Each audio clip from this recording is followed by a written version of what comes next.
aula será sobre diagnóstico. O objetivo dessa aula serão compreender o significado do conceito de sensibilidade, especificidade e valor preditivo, e como isso se aplica na acurácia de exames diagnósticos. E além disso, vamos tentar explicar como é que se dá a interpretação na acurácia, né, e as consequências na acurácia, nas situações onde são utilizados os testes múltiplos, vários testes. O primeiro passo é saber a importância dos testes diagnósticos. Para que servem os testes diagnósticos? O teste diagnóstico serve basicamente para separar duas situações, entre as pessoas que têm a doença, uma condição, ou as pessoas que estão livres dessa condição. E como isso se dá? Como isso é utilizado na prática? Na prática, isso é utilizado principalmente para se utilizar as intervenções, ou se fazer intervenções da melhor maneira possível, da maneira mais precisa possível. Então, por exemplo, um teste em que você tem que detectar uma doença precocemente, uma pessoa que esteja doente, mas que ainda não esteja manifestando os sintomas, os sinais da doença, é muito utilizado em estratégias de triagem ou de rastreamento em nível de prevenção primária. Já quando você quer fazer um diagnóstico preciso, um diagnóstico de modo a evitar que a pessoa fique piore da doença que ela está, ou faça um diagnóstico quando a pessoa já apresenta a doença, isso é uma forma de você utilizar na prevenção secundária. E o que é a acurácia?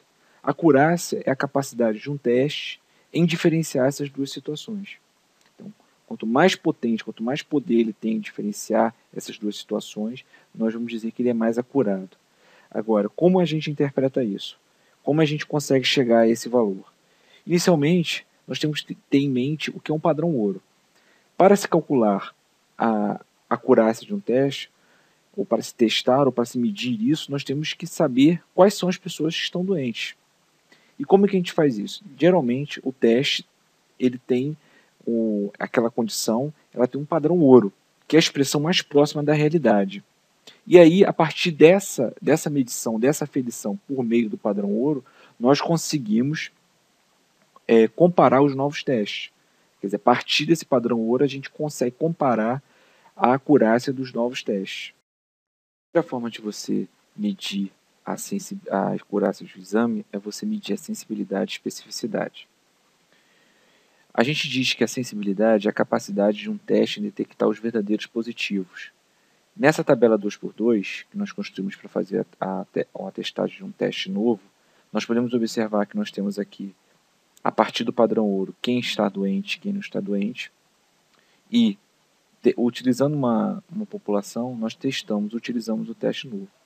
Aqui, em A, representado a população que foi positiva no teste e que é realmente doente. Então, são os verdadeiros positivos. Em B, a população que foi positiva no teste, né, a parte que foi positiva no teste e que não está doente. Então, são os falsos positivos. Em C, a população que foi dita negativa no teste, mas que está doente. São os falsos negativos. E em D, a população que não está doente e que foi negativa no teste. Então, são ditos falsos, os verdadeiros negativos. O que é sensibilidade? Podemos expressar sensibilidade como a capacidade de um teste em detectar os verdadeiros positivos. Então, verdadeiros positivos, A sobre A mais C sobre o total de pessoas. Então, é a proporção de pessoas que foram detectadas, pessoas positivas, doentes, detectadas pelo teste.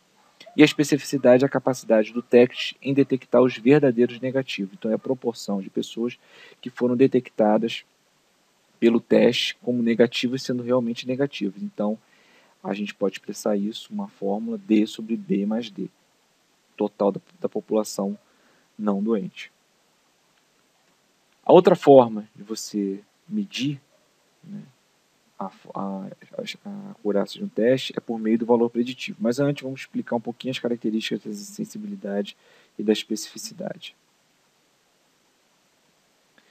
Bom, a sensibilidade e especificidade são características inerentes do teste. Elas não se modificam, elas são inerentes, é uma propriedade do teste.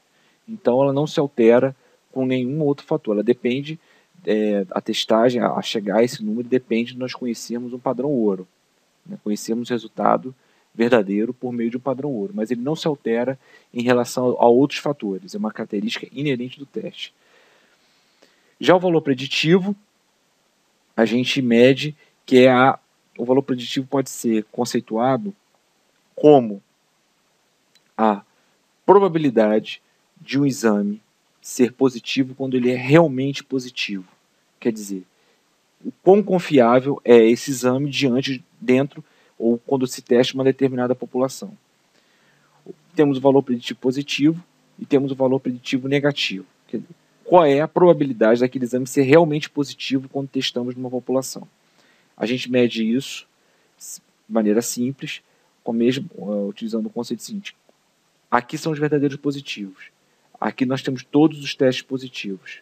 Então isso aqui mede qual é a capacidade do meu teste, ou a probabilidade do meu teste, de dizer que aquelas pessoas são realmente positivas quando elas são positivas. E aqui estão A sobre A mais B. E o valor preditivo negativo me mostra, ou me diz, qual é a probabilidade daquele teste ser realmente negativo quando o teste diz que ele é negativo. Então, verdadeiro é negativo sobre D sobre C mais D. Uma regra simples que você pode adotar é que o valor preditivo você utiliza a linha, e a sensibilidade e a especificidade você utiliza a coluna para calcular. Então, a sensibilidade, A sobre A mais C, ou D sobre B mais D. E o valor preditivo seria A sobre A mais B e D sobre C mais D. Um exemplo. Nós falamos que a sensibilidade e a especificidade não se altera, elas não se alteram com outros fatores, elas são características inerentes ao teste. Já a especificidade, a valor preditivo, ele se altera com a prevalência. Então, quanto maior a prevalência numa população, maior o valor preditivo positivo, principalmente o valor preditivo positivo.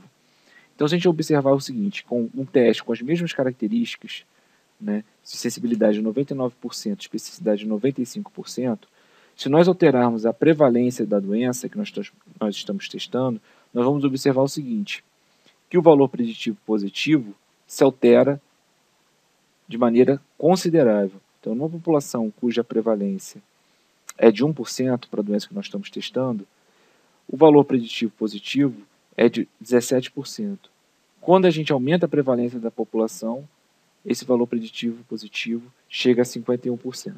Então, o valor preditivo positivo ele se altera quando altera a prevalência. Quanto maior a prevalência da doença, maior o valor preditivo positivo daquele exame. Mas eu posso confiar que aquele exame, quando der positivo, é positivo.